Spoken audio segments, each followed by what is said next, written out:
It never was about the oil dripping from my head. I never did dream beyond the pastures I could tend. It wasn't about the praise, not about the street parade. I didn't really need a crowd when Goliath fell down. I never meant to woo a king with simple shepherd songs, or hide away inside a cave, safe from danger's arms. I never meant to wear a crown, try to bring armies down.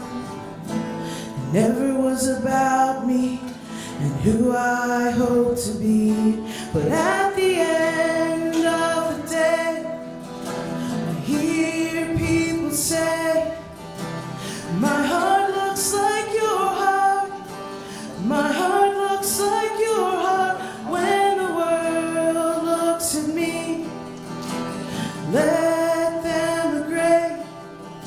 And my heart looks like your heart, my heart looks like your heart. Oh,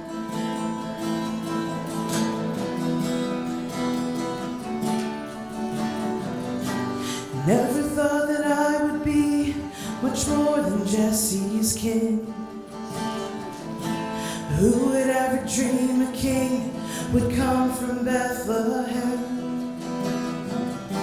I know that I've crashed and burned, lives have been overturned, but you redeem everything, yeah, even me. And at the end of the day, I wanna hear people say that my heart looks like your heart, my heart looks like your heart. When the world looks at me, I pray all they see is my heart looks like your heart, my heart looks like your heart. Oh, whoa, whoa, whoa. 5 little stones or a royal robe, shepherd or king, doesn't mean a thing. 'Cause at the end of the day, whoa,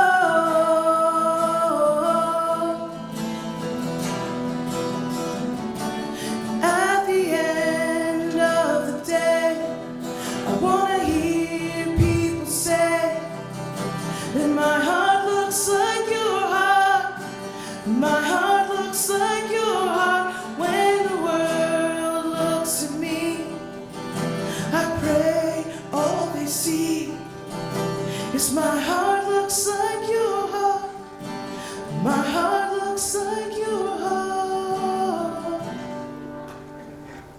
The scripture reading this morning is found in your pew Bible. It's page 435. If you want to follow along, page 435. It's the book of 1 Samuel.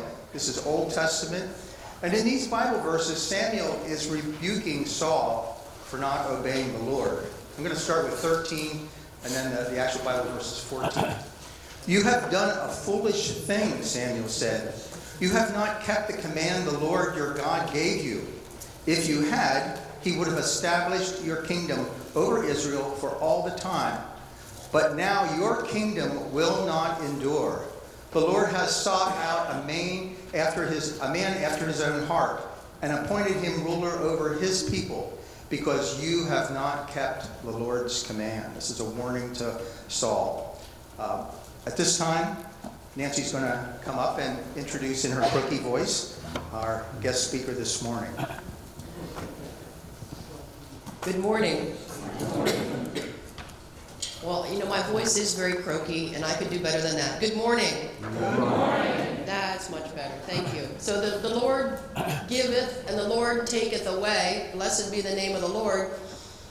This week he has taken away my voice, but he has giveth, and he has supplied us a speaker this morning before I even knew that I was going to lose my voice. So that's wonderful how God has all of these things planned out way ahead of time. Amen? I met Becky not quite a year ago when I was serving at the Real Life Church of God in East Petersburg. She and her mom and her daughter came and visited us and has been with them ever since, blessing that congregation with her wonderful gift of music and a wonderful heart for the Lord. She is currently a student at Lancaster Bible College, studying to become a pastor. This next week, don't be nervous, I have the privilege of standing with her as she goes to the ERC Credentialing and Placement Commission to be tested for her annual license, her first credentials.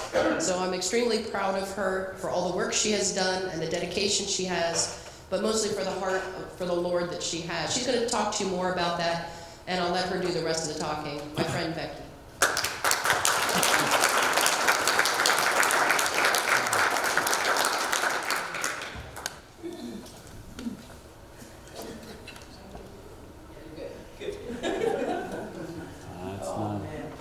This back? Oh, okay. So this is, I think, maybe my fifth time preaching-ish, something like that. And I'm really glad there's some people that came this morning to hear me who know me, so I can look at them when I'm nervous, which is right now. So Nancy asked me to come and speak, and I kind of was like, yeah, that would be cool. Until this week, and I was like, no, not cool anymore, because I've been fighting a cold too, and my voice has been shaky, and standing in front of a group of people that's like maybe 30, and all of them who you know and have a relationship with, is completely different from standing in front of a group of more than that you don't know. So. Yeah, but I'm really glad to be here, and I'm glad for this opportunity. The other thing that Nancy did that made me nervous was that she said, preach on whatever you want. Okay, and then she kind of explained to me where she's planning to go with the message series, so she said, pick a leader out of the Bible. I'm like, okay, I can do that. So I'm going to be speaking about David this morning, obviously by the scripture verse that was read.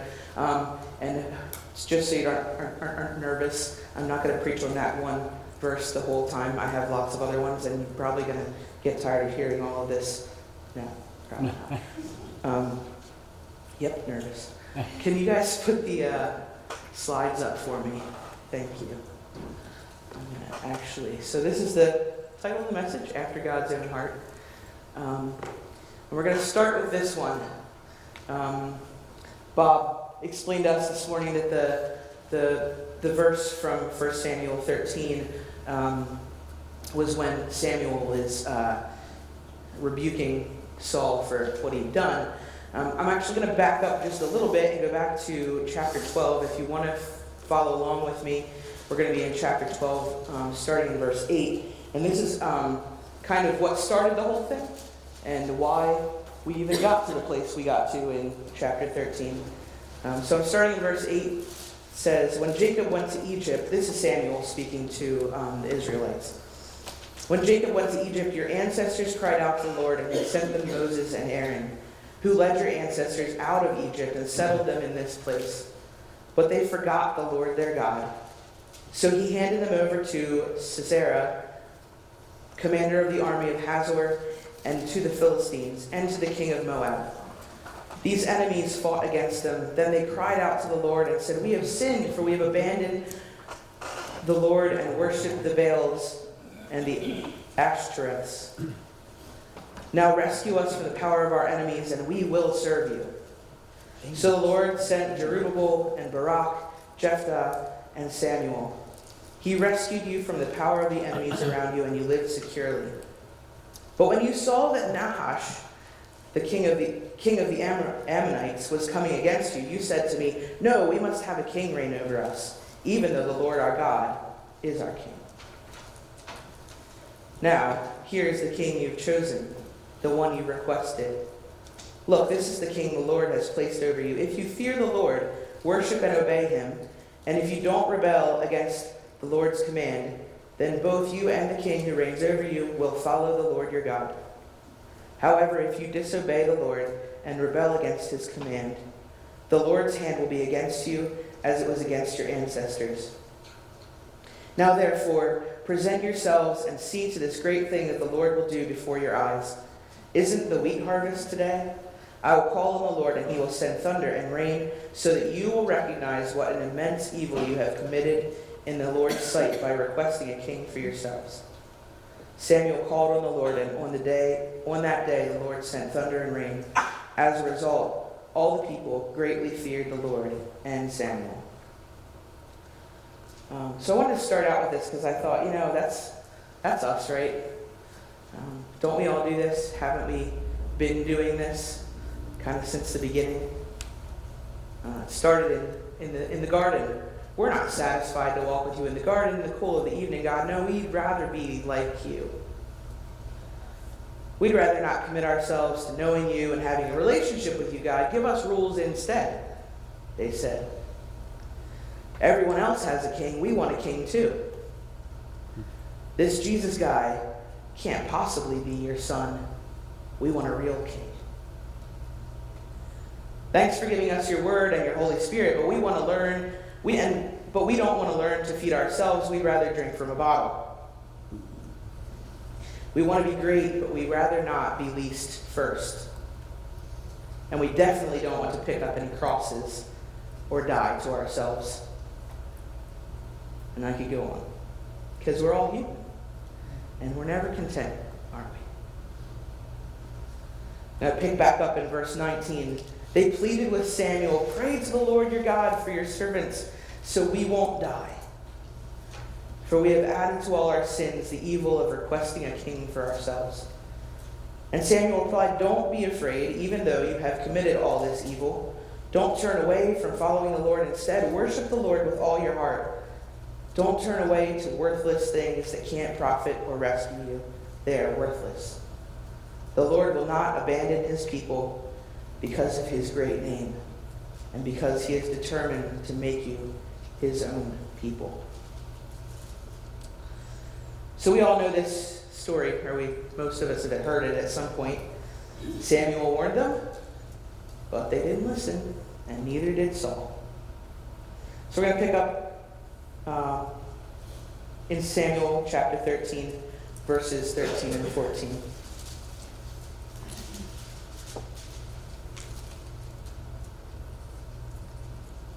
So Samuel said to Saul, "You have been foolish. You have not kept the command the Lord your God gave you. It was at this time that the Lord would have permanently established your reign over Israel."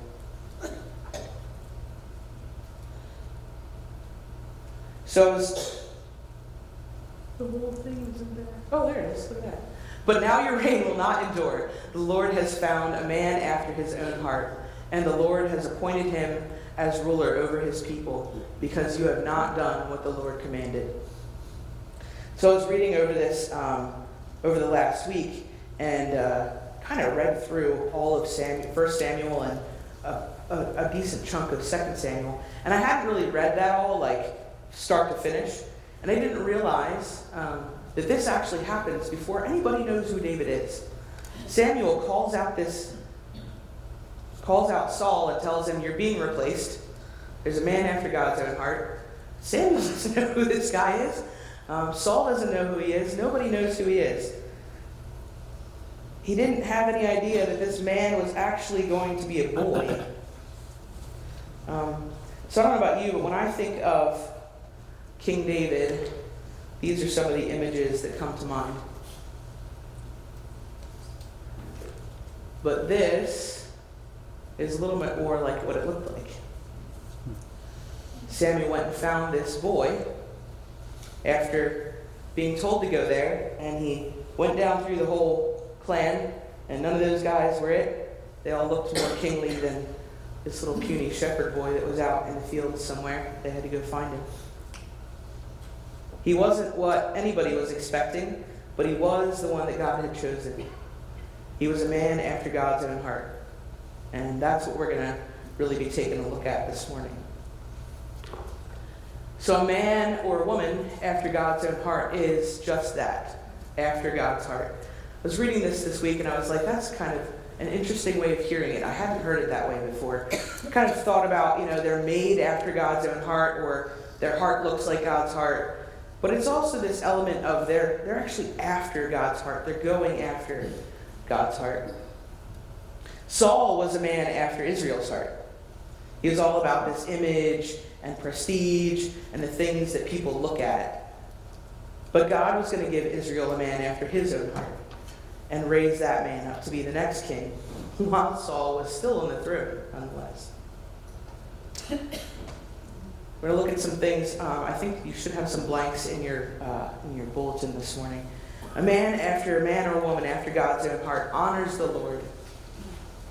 So Saul was more concerned with his will than God's will. David knew that God's will was the most important. God's glory was more important than his own. Another image that pops into my mind when I think of David is this one. If anybody grew up in the generation of the VeggieTales, this was a big deal when we were kids.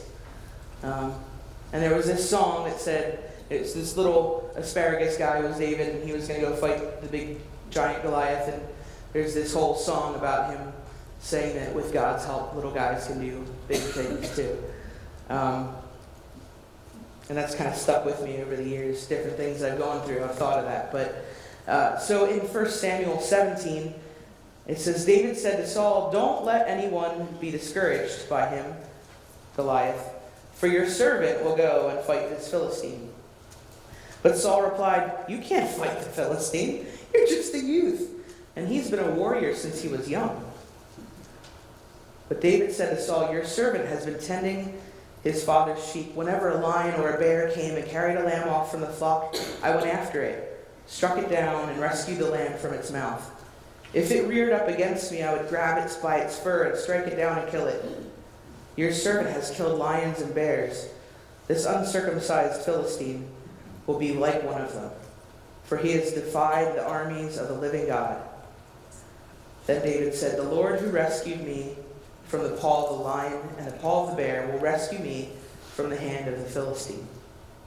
We're going to skip down to verse 45, and David's standing face to face with Goliath, and he says, "You come against me with a sword, spear, and javelin, but I come against you in the name of the Lord of armies, the God of the ranks of Israel.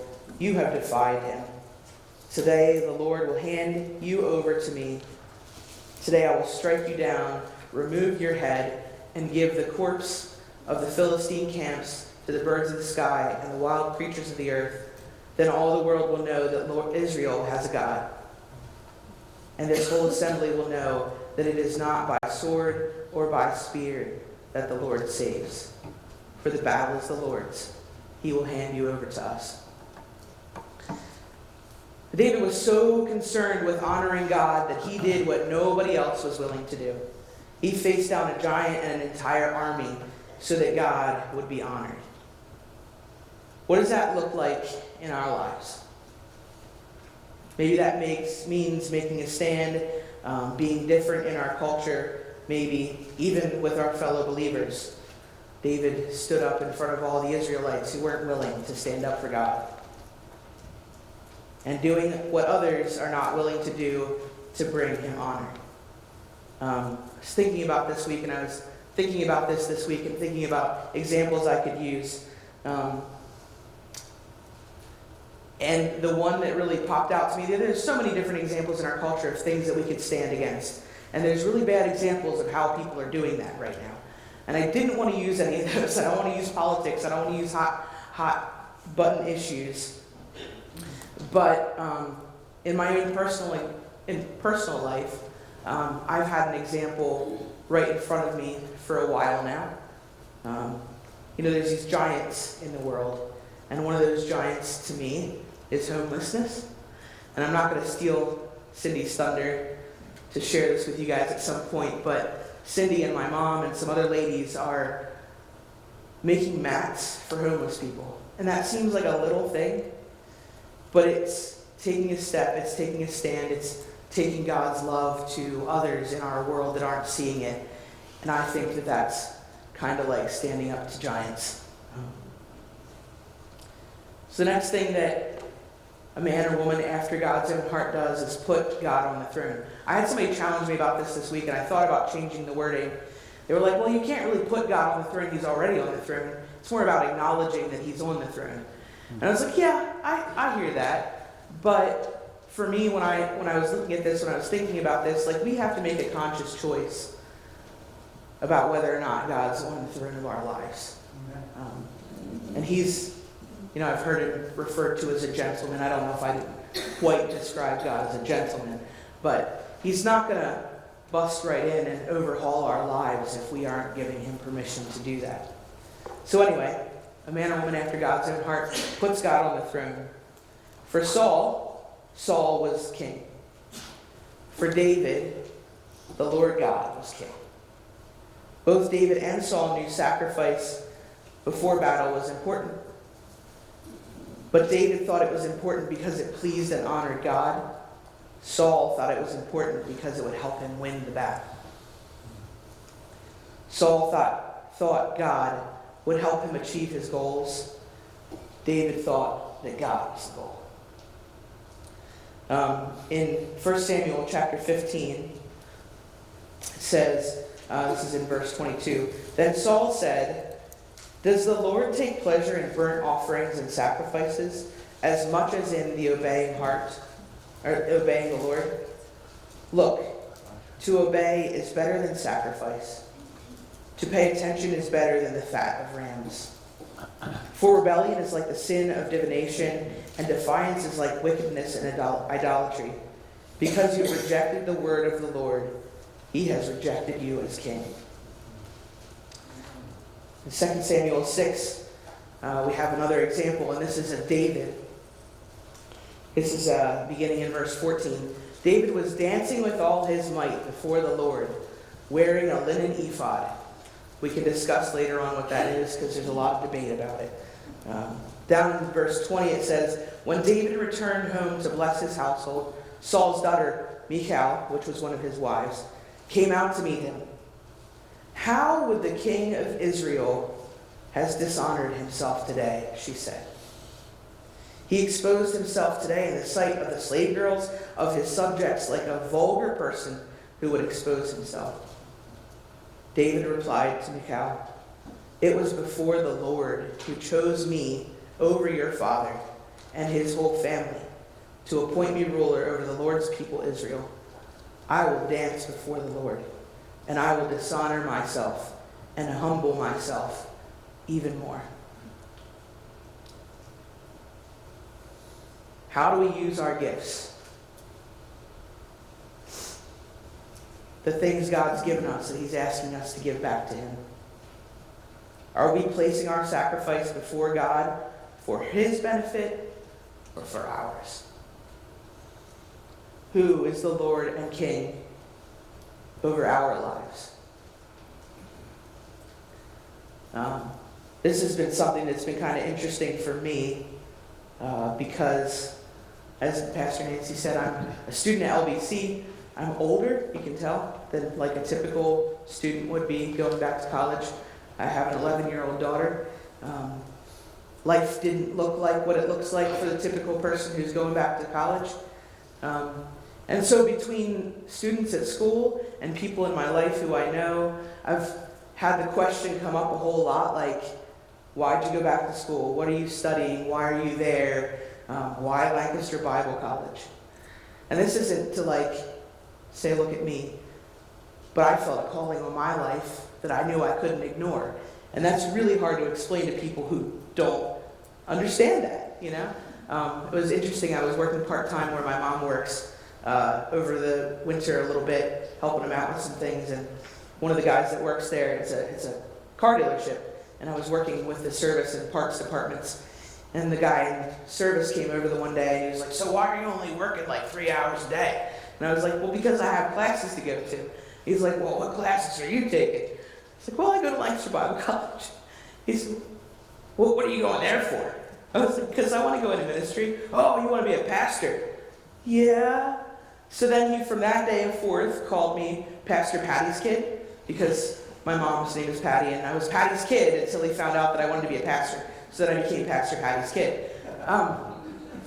It looks funny to people in the world, and actually people in our churches and people in our lives, when we get to the point where we're sold out for God and we're willing to dance in our underwear, proverbially. I'm not really going to do that, but going to Bible college at 30-some years old and starting in a career in ministry kind of looks like running through your streets in underwear some days. At least it feels like it. So yeah, I mean, there's things in all of our lives, I think, that God's calling us to that we think maybe look kind of crazy to everybody else. The next thing I want to say is that a man or woman after God's own heart has a humble and repentant heart. When Saul was confronted with his sin, he offered excuses. When David was confronted with his sin, he confessed and repented. So we're going to go to 2 Samuel 12.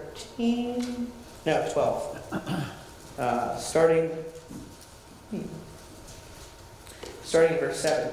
Nathan replied to David, "You are the man." So you know this story. Nathan went to David, told him this kind of, what do you call this, parable about a man who stole something and, was trying to get David to see what he had done. So Nathan replied to David and said, "You are the man. This is what the Lord God of Israel says. I anointed you king over Israel, and I rescued you from Saul. I gave you your master's house to you and your master's wives into your arms. I gave you the house of Israel and Judah. And if that wasn't enough, I would have given you even more. Why then have you despised the Lord's command by doing what I consider evil? You struck down Uriah the Hittite with the sword and took his wife as your own wife. You murdered him with the Ammonite sword. Now therefore the sword will never leave your house, because you despised me and took the wife of Uriah the Hittite to be your own wife. This is what the Lord says. I'm going to bring disaster on you from your own family. I will take your wives and give them to another before your very eyes, and he will sleep with them in broad daylight. You acted in secret, but I will do this all before Israel and in broad daylight." And David responded to Nathan, "I have sinned against the Lord." He didn't make up excuses. He didn't sit there and beg, "Please don't do that, I'll do anything." He owned it.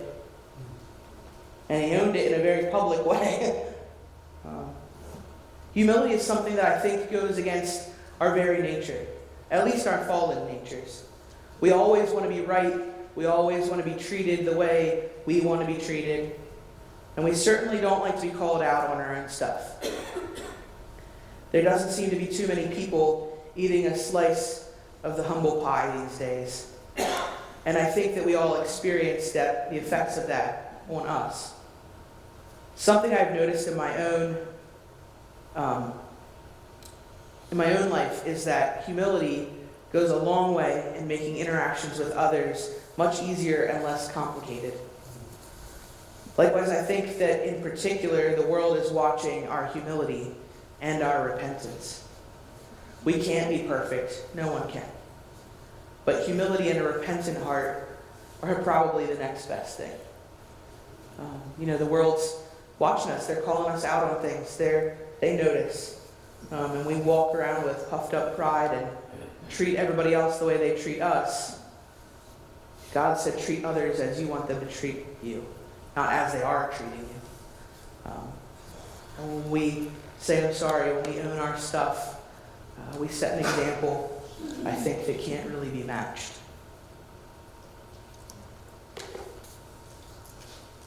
A man after God's own heart loves other people, or a woman. Saul became increasingly bitter against people and lived more and more unto himself. But David loved people. When David was down and out, he still served those who were even more down and out than he was. And this is in, I believe, 1 Samuel 22. So David left Gath and took refuge in the cave of Adullam. When David's brother and his fathers when David's brothers and his father's whole family heard, they went down to join him there. In addition, every man who was desperate, in debt, or discontented rallied around him, and he became their leader. About 400 men were with him. So David's hiding out in a cave, and all these other guys come to join him, and they're all worse off than he is.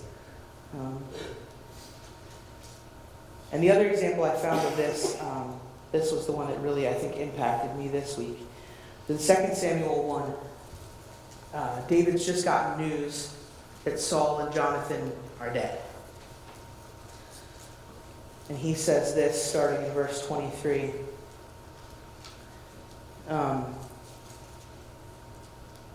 Saul and Jonathan loved and delightful. They were not parted in death or life. They were swifter than eagles, stronger than lions. Daughters of Israel, weep for Saul, who clothed you in scarlet with luxurious things, who decked you your garments with gold ornaments. How the mighty have fallen in the thick of battle. Jonathan lies slain on your heights. I grieve for you, Jonathan, my brother. You were such a friend to me. Your love for me was more wondrous than the love of women. How the mighty have fallen, and the weapons of war perished. I was kind of shocked by this passage this week as I was reading it. There's this man who has despised David and hunted David and cursed David through how many years, and he's been hiding and had nowhere to go, and he dies, and this is the way he talks about him. In fact, in the next couple of verses, the guy who came and told him that he was dead was the guy that killed him, and then David killed him, the guy that killed Saul.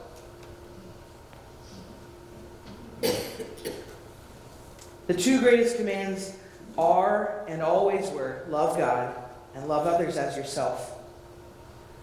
Do we love those who are less fortunate than ourselves? I tend to find that this isn't the thing that I have trouble with. I've been in places where I've been one of the less fortunate. I've lived with those people. I've loved those people. I don't have a hard time with that at all. What's difficult for me is love your enemy. And when I say enemy, I'm not talking about anything nearly as serious as this relationship between David and Saul. I'm talking about the guy who rubs me the wrong way, who hurts my feelings, or the person who insists on telling me frequently that women cannot be a pastor, or the person who cannot find grace in their heart for addicts or the homeless that I care so much about. Those are the people I find it hard to love. But if David could love Saul, and Jesus could love and forgive those who crucified him, maybe I can grow to love those who hurt me too. Amen. And that's not done out of just sitting around and feeling about it. That's done by purposing to become a man or a woman after God's heart. If I chase after God's heart, He produces that love in me. I can't do that on my own. So the Lord has sought for Himself a man or a woman after His own. Well, He had sought. I was a man in that case, but He was looking for the kind of man, and God found this man in an unlikely place. God is still looking for men and women after His own heart.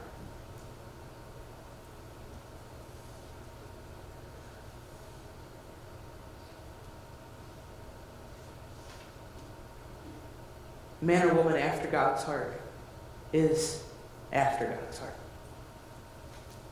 Having a heart after God means that I direct my heart after God's. I honor Him. I put Him on the throne. I'm humble and repentant and I love others. Would you pray with me?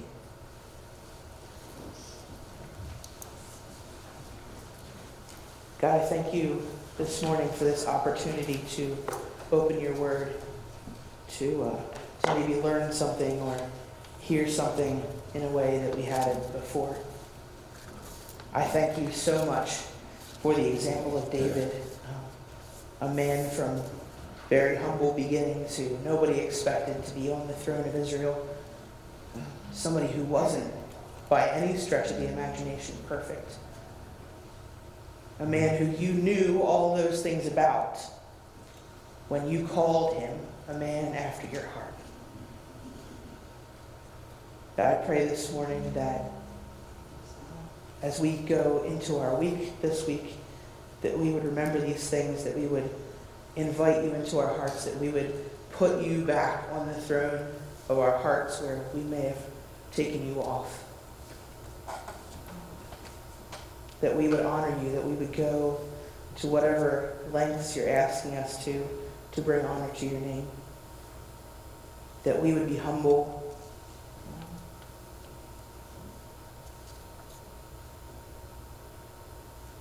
And that we would love others.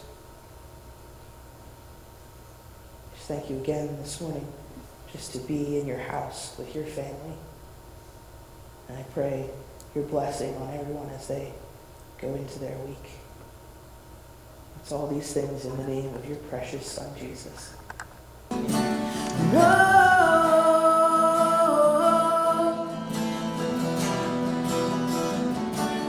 At the end of the day, I want to hear people say that my heart looks like your heart.